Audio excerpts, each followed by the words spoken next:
Okay, we got some breaking news coming across the desk of the Wrestling Absorber over here. It says, let's see here. Oh my god, what is it? Andrade El Idolo has left another wrestling organization. All this and more today on Wrestling Absorber Radio.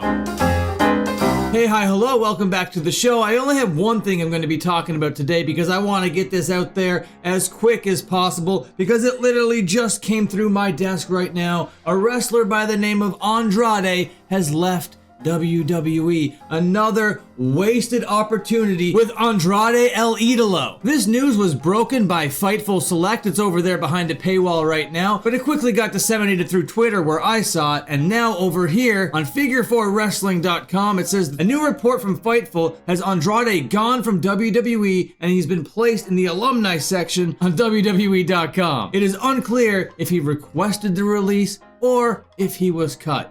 Knowing Andrade, he requested the release. This guy doesn't really like to be anywhere, right? He was over there in WWE before, whatever. I believe he was released the first time. Then he was hired by AEW and hated the way that he was being booked. And to be fair, his character was not interesting on AEW television, not by a long shot. So, reports kept coming out that Andrade was like, I need out of here, Tony Khan. He kept requesting his release, but he never got it until one day he got it and then he showed back up in WWE. This guy, Andrade El Idolo, was in a relationship with Charlotte Flair. Now, that's a power imbalance if I've ever seen one. So either way, Andrade was back in the Fed, Charlotte was back in the Fed, they were together, everything was lovely, right? Not so much. They kind of had a little bit of a breakup going on, and it must have been a pretty dramatic situation. There was that time Tiffany brought it up on television, and it was a really sore spot for Charlotte Flair. They went off the script and it was a really ugly time. And then shortly after that, Andrade got ripped. This guy was in the best shape of his life and started tagging with Rey Fenix.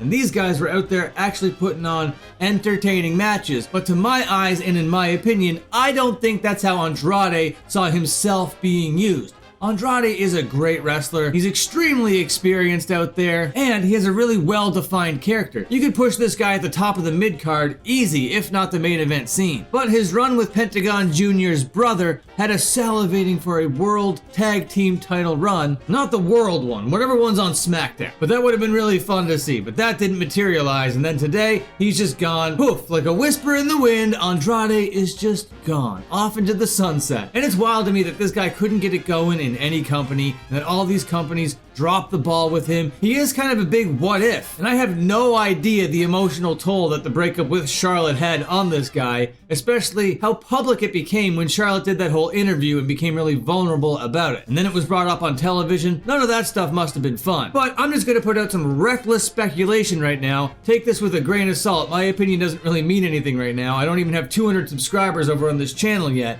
But I think Andrade was unpleased with his position on the card and was probably pretty vocal about it. He was probably a malcontent that just kept complaining about where he was on the card. That's who he's always been, and he's always been given such shitty opportunities. So I don't know if it was an attitude thing or if it was an in-ring thing or if it was an on-screen thing, but it was always start and stop with this guy and nothing seemed very consistent. I would have loved to have seen what Andrade could have become if he was very consistent with his character on screen and had like the booking power behind him. And way back in the day when he was in NXT, when he was Andrade Cien Almas and he had Zelina Vega by his side, well, that was just money. I don't know why they didn't just keep those two together and just start printing money over and over and over again in every single city.